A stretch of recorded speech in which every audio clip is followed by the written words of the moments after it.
And then I think to your point that you just made a minute ago, the market is very excited about the prospects of the Fed cutting rates. And so, one, that is not a foregone conclusion, even to the slightest extent. Recently, we've seen a slight acceleration in inflation data. And that means the Fed can't cut rates. And they've told us vehemently they're going to focus on that one number, which is inflation. So they're telling us they're not going to cut rates. And the market says you're going to see 3 rate cuts, 75 basis points, 0.75% come off of rates this year.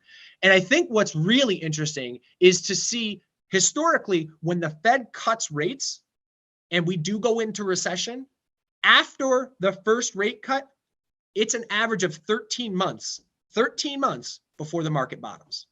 Oh, wow. So be careful what you wish for. The Fed rate cut is not necessarily the guns ablaze and we're back off to the races. The Fed cuts rates for good reason. They don't cut rates for our health. They don't do that. It is because there is economic weakness being experienced and coming through. And this is the business cycle. The Fed raises rates, gets inflation under control. It forces us into recession, and they cut in recession, and we get back on our merry way on the other end. Yeah, we're going to do a video discussion about rates, and we'll do another one on inflation because I think those are very important topics this week. But at the end of the day, I think George Gamble was right to call out the oil market. I had not seen it the way he put it together, which I thought was really well done. Full credit to him. But yeah, I can't tell you. I mean, I guess I'm more convinced now at the end of this than I was at the beginning that oil is telling us, frankly, we're in a recession. It's already. I mean, we can't. It's a call that we're in a recession starting this quarter, in my opinion.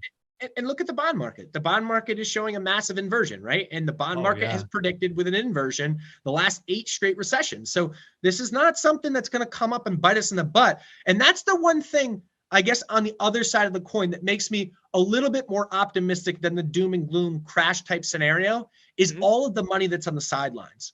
Right? We have record amounts of cash in money, or I guess I should say record amounts of money in money markets. And I think that, that the smart money is not going to come back in until they see some compression in stock prices, but it is there. And it's not like this one's going to slap us in the face and we're not going to see it coming. It's right in our face. And so people are prepping for it. Businesses are prepping for it. And therefore, I don't think that it's that massive, massive, absolute gap downwards that we've experienced during some other recessions.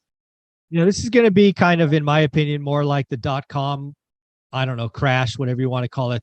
It was what, 21 months or 22 months kind of peak. I mean, it was like a death by 1,000 cuts. It wasn't this V-shaped. It was, I don't know. Yeah, I was looking at the NASDAQ the other day. So 2000, 2001, 2002, I'm going to get the numbers maybe slightly off here, down 40%, down 21%, down 35%, 3 years in a row. And again, don't quote me on those numbers, but that's darn close. Double digits. 3 really, really bad years back to back to back. Yeah, it kind of feels to me where we're going, right? This doesn't feel GFC, global financial crisis to me. Yep.